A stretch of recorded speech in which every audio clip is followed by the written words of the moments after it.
I'm Tim. Welcome to our channel and thanks for logging on.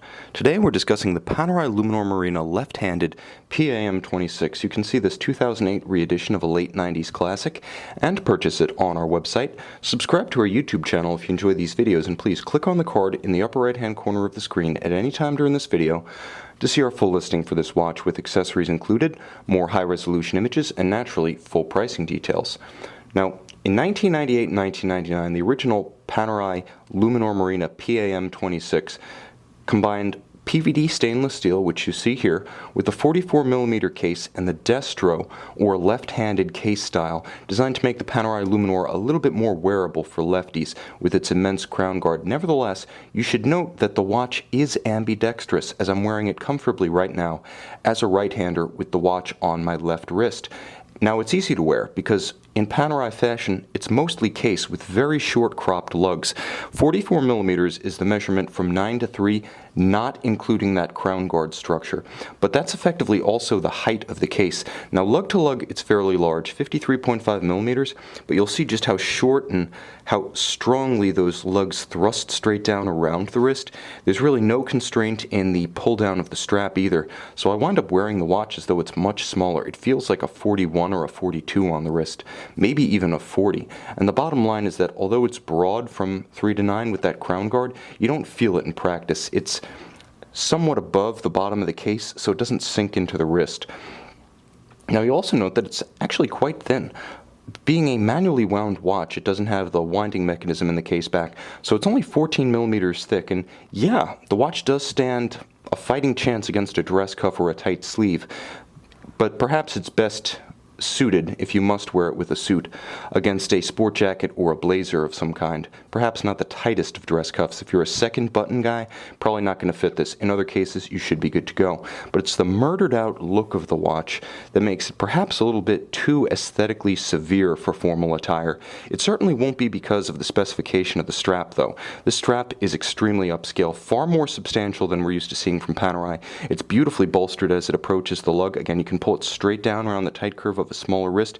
It is calfskin, but it's not the raw, untreated, natural calfskin that you see on the Assoluta Monte straps. This is upscale, both in material and appearance, and it's paired with a rather slimmed down Panerai pin buckle, still on the fly adjustable, but it's not the immense trapezoid that you typically see on these watches.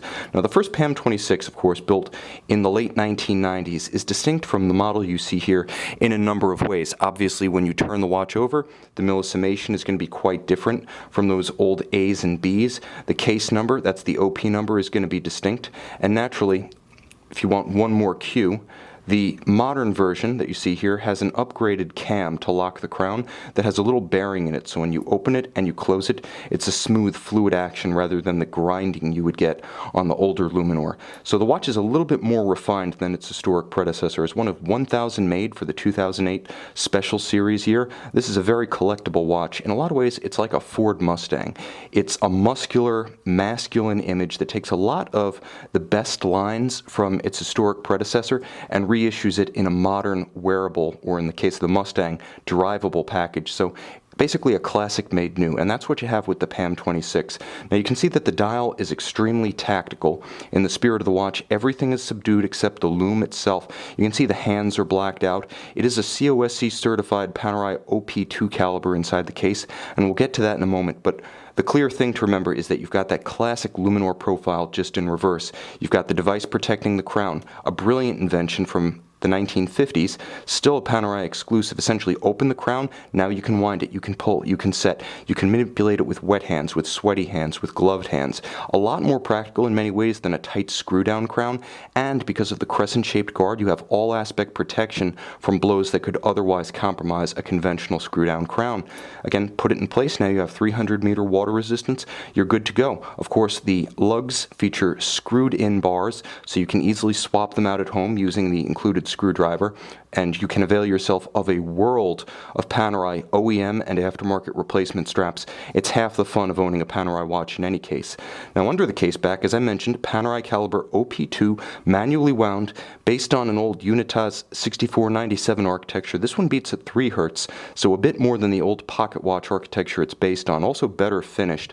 As a COSC certified Swiss chronometer, it's extremely precise, third-party vetted, and It has a 56-hour power reserve, which is solidly more than the industry standard of 42 hours. This is a handsome watch, it's an uncommon watch, and again, it is a versatile watch, being ambidextrous in spite of the destro or left-handed architecture. You can see this modern reissue of an old-school Panerai classic and purchase it on our website.